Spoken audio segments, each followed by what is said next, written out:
to hand over to Morgwn now from NHS Davies, and welcome to Morgwn.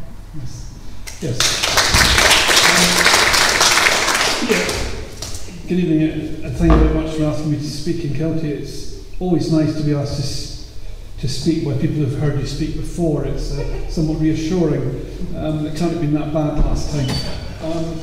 And I'm also pleased to see that you're all here. I was in the car driving here and I heard that they were repeating the debate on the BBC Parliament channel, and I thought maybe everybody stayed home to watch it for a second time.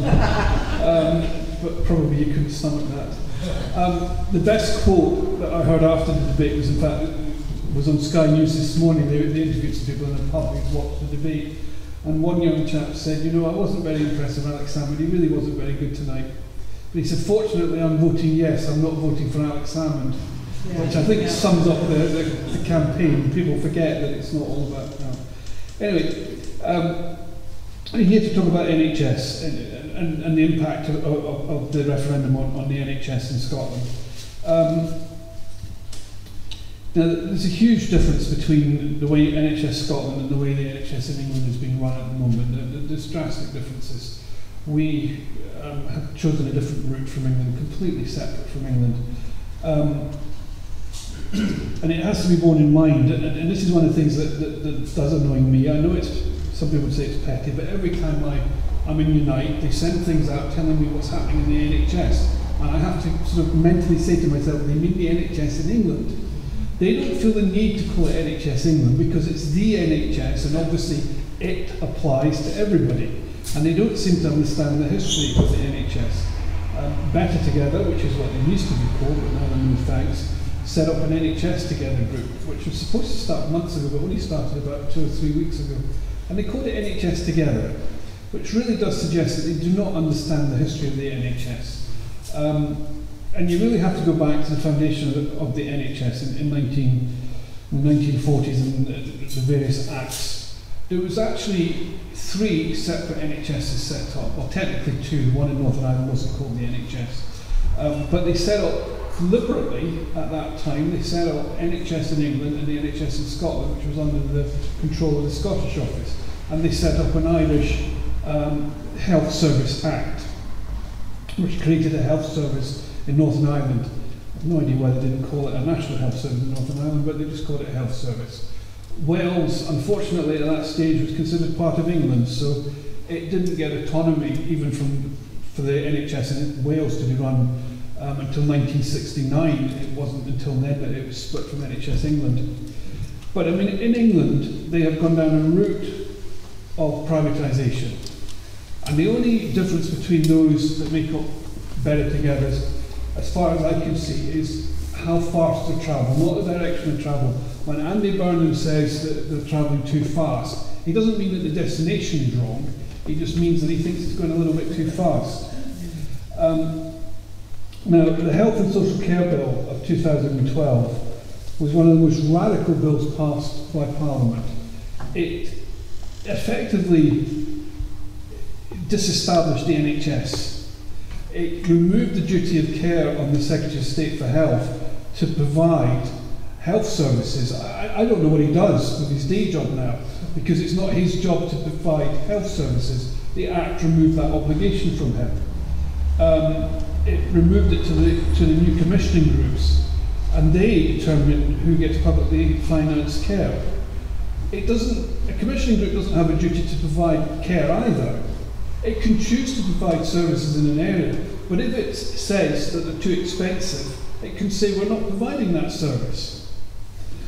Which is unbelievable that you'd have a system whereby nobody actually needs to provide the service. But they did decide for some reason that the local authorities would become the providers of the last resort. So while they're doing everything else that local authorities do, if none of the commissioning groups in that area are providing, say, hip replacements, then they would expect the local authorities to do something about it. I'm not sure who they expect the local authorities to get to provide hip replacements, but you know, it's just incredible what they've done. Now, as I say, this leaves no direct control of the provision of NHS services with the government whatsoever. It's all left to the commissioning groups, it's all left to other people. And they're encouraged to outsource, they're encouraged to privatise. And there are reasons for that. And it has been said that while the coalition government's argument was that this would increase patient choice, it has been remarked that all it's actually done is allowed the commissioning groups to choose which patients they will treat. There isn't really patient choice. It's the commissioning groups that will decide who will be treated. And I mean, an obvious thing to say, because we all know it, is that most of the healthcare companies that are coming in and taking over the services are ultimately owned by hedge fund investment groups, which are owned by some Tory MPs, some Tory lords, their friends, their families. I'm absolutely sure that it's all about board and that there's nothing improper going on there. I'm sure it would be wrong of me to cast aspersions on that. Now, in contrast, the NHS Scotland is still free at the point of use. The Scottish Government has gone for free prescription charges. We weren't the first to do that. We can't claim to be the first to do that. I think Wales was the first in Northern Ireland, or it might be the other way around. But we weren't the first. But it is funny that some of the groups have been better together, say we can't afford free prescription charges and we should bring them back in. But at the same time that they're saying that, their colleagues in their parties, in their political parties in Wales, are standing up saying that they will never ever bring prescription charges back in Wales, and the same in Northern Ireland. So they say one thing here and something else in the other countries. Now, the NHS Scotland is still accountable ultimately for the health boards to the Cabinet Secretary. So responsibility for health delivery rests with the Scottish Government and the Scottish Parliament. Personally, I think that we need to reform. We don't need to recreate Westminster Light in an independent Scotland. I mean, I was thinking to the thing about councils. We need to look at how we can make the Parliament more democratically accountable to the people and how we can exercise more real control over it. But that's something to come after we secure independence. You know, we do hold to the principles that were at the foundation of the NHS, which were expressed by Nye Bevan, that illness is neither an indulgence for which people have to pay, nor an offence for which they should be penalised, but a misfortune, the cost of which should be shared by the community. Now that's fundamentally what we believe. It's what they used to believe in England, but they seem to have moved away from that. Now, at this point, Better Together or No Thanks or the No Campaign or whatever they want to call themselves would be saying that we're scaremongering, that we're saying that the NHS is under threat by what's happening in England.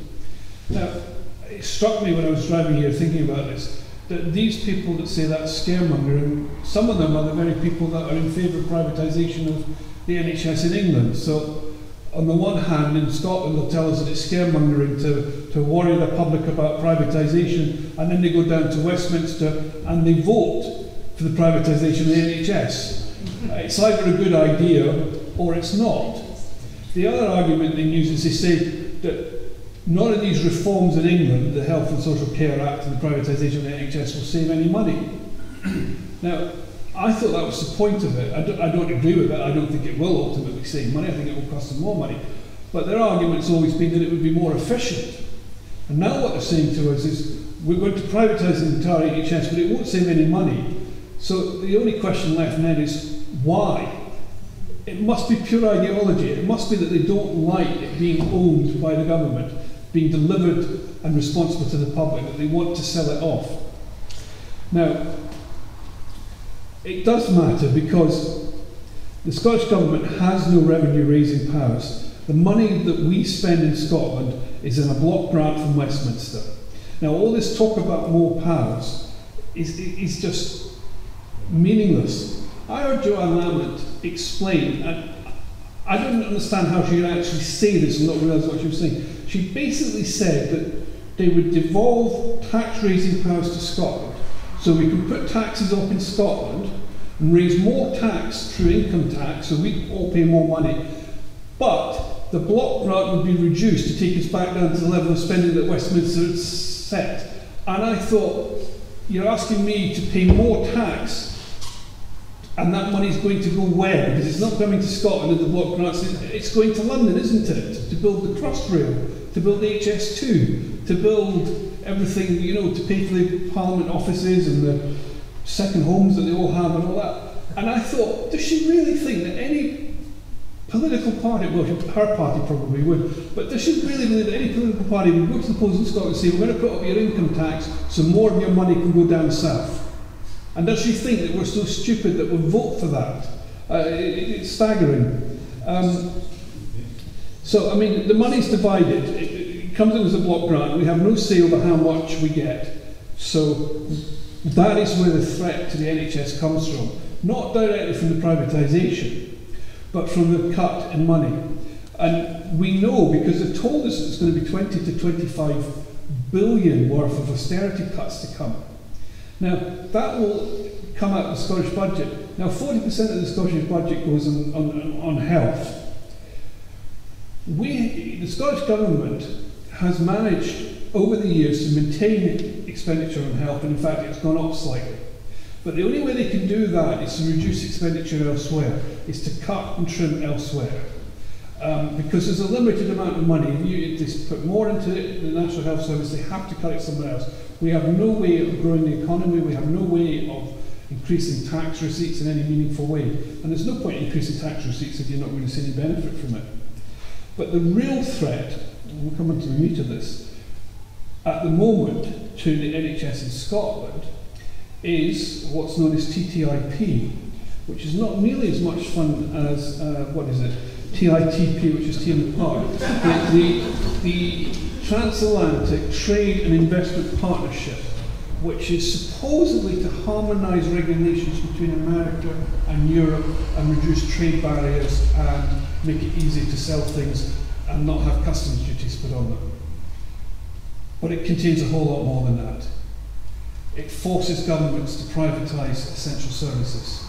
It will force governments to go down the privatisation route. It is reported that the French, being the French of course, have decided to ask for an exemption for their film industry, because obviously film industry is the most important thing in France. Now, it is possible for the Westminster government to ask for an exemption on the same lines for the National Health Service, but as far as I'm aware to date they have refused. One of the reasons they have refused is because buried in the documentation is that if you've already partly privatised a service, you cannot bring it back into public control easily. There are provisions in that that means that if you, for instance Royal Mail, if you were to re-privatise that, you wouldn't just have to pay the market share that was assessed at the time that you re-privatised it. The private company that owns it would be able to claim from the government their lost profits going forward from now until some undetermined point in the future. So every year they say they're making a profit, they would claim that for, there's no time limit on that actually, they've never defined what the time limit is. So the privatisation of the NHS, one of the reasons why they might be doing it at such speed is because they want to privatise it before TTIP comes in, because once that's in and it's privatised there is no going back. It doesn't matter what government you elect, it will be very hard to go back. Now, Ian McWhirter, writing in the Herald, has picked up the point that while I said to you that the NHS in Scotland is a separate organisation, it isn't. We are not a sovereign nation, so we are not separate from England in that sense. And if they've already privatised the health service in England, and these companies want to expand into Wales, Northern Ireland and Scotland, then arguably there will be nothing to stop them, except you would be relying on a court case to argue that the devolved assembly counts as a separate sovereign nation, which you may or may not be successful with. So it's possible that the privatisation of the NHS in England, if we remain part of the UK, will lead to the privatisation of the NHS in Scotland. Now, that's not scaremongering, that's just bound up in European rules. Assuming that you're in Europe, of course, which everybody tells us we won't be, so well, we probably will be, and England might leave, but at the moment as it stands, this is the biggest threat to the public services in Scotland, is that we have no seat at the table in Europe to even talk about this and try and impose it. We have no government that can ask for exceptions for public services. We have no guarantee that if we keep the services public, that the Scottish Government will be able to keep them that way in a unified United Kingdom, the only way to guarantee that would be to be independent, not to privatise anything, not to go down that road ever, and then they wouldn't be able to come in and touch it. Once you start down that road, there seems to be no going back, or it would be prohibitively expensive. And this seems to be conducted in a great deal of secrecy. I mean, you can print things off, but the main negotiations have been going on for quite some time in a degree of secrecy that you normally get with Europe. It's what they're good at. So, I mean, that's part of the threat to the NHS. And that's the difference between voting yes and no. Voting yes restores our sovereignty, gives us back full control over our finances. We can prioritise what we want to spend money on. We can prioritise the health service. We can invest in it where we feel it needs invested. We can improve it. Because it's not perfect at the moment. I would never sit and tell anybody that the NHS Scotland is perfect. It's always room for improvements. So that's what voting yes, it will get us control. It will get us full financial control. The currency, yes, I tend to agree that, to me, that's a red herring. People say that they want certainty. I'm convinced that we need to be independent.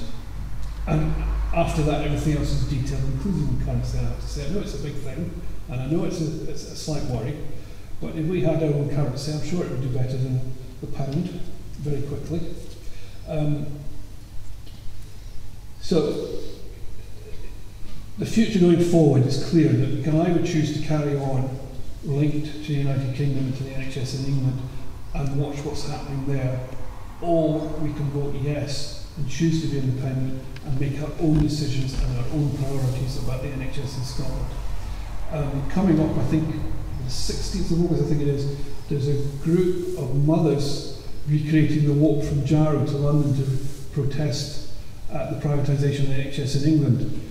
And I thought to myself, all I have to do is get out of the house and walk 400 yards down the road and go into Poland and put an X on it. I don't have to walk from Jarrow to London to say I don't want my NHS privatised. It's much easier for us. So I would urge everybody to vote yes. Not just for the NHS, but for Scotland. It's the only way to go.